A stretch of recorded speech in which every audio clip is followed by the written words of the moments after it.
Oke adik-adik, masih di kimia inti dan zat radioaktif ya. Sekarang kita akan coba bahas untuk soal berikutnya. Isotop yang digunakan untuk terapi kanker ya. Baik, di sini berarti soalnya menanyakan mengenai aplikasi adik-adik ya. Nah, aplikasi untuk terapi kanker. Nah, isotop yang digunakan apakah C14, O18, CO60, Na24 atau Fe59? Baik adik-adik, sebelum kita bahas untuk soal ini, seperti biasa kita tulis dulu. Jawab yuk. Nah, adik-adik, untuk menjawab mengenai ini, kita perlu coba lihat untuk aplikasi dari radioaktif ya. Ingat adik-adik, di sini kakak tuliskannya ingat ya. Jadi, untuk kegunaan dari radioaktif itu banyak adik-adik ya. Jadi banyak sekali kegunaan radioaktif dalam kehidupan sehari-hari kita adik-adik ya. Tapi memang jarang kita apa? Jarang kita ketahui ya, begitu.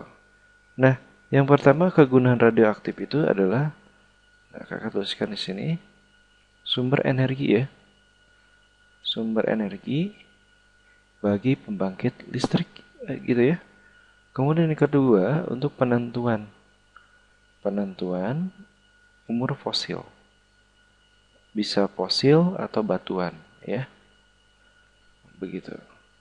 Kemudian yang ketiga itu digunakan sebagai perunut adik-adik, sebagai perunut ya.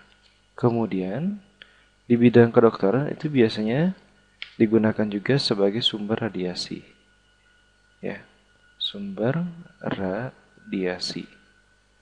Nah, seperti itu ya.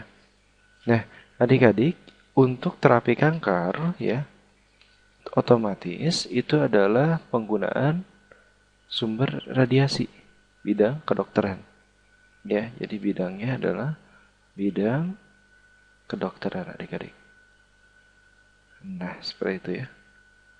Nah, di bidang kedokteran, adik-adik yang digunakan sebagai sumber radiasi atau isotop yang digunakan untuk kanker atau terapi kanker. Nah, kanker ya, itu adalah CO adik-adik. Ya. Nah, ini digunakan sebagai terapi tumor dan kanker. Ya, seperti itu. Jadi di sini nanti jawabannya adalah C adik-adik, CO. Ya. Jadi yang digunakan, isotop yang digunakan untuk terapi kanker atau tumor juga bisa, itu adalah CO60. Begitu adik-adik ya. Baik adik-adik, bagaimana sudah cukup jelas untuk soal ini? Jika sudah cukup jelas, kakak cukupkan. Sampai ketemu lagi ya. Assalamualaikum warahmatullahi wabarakatuh.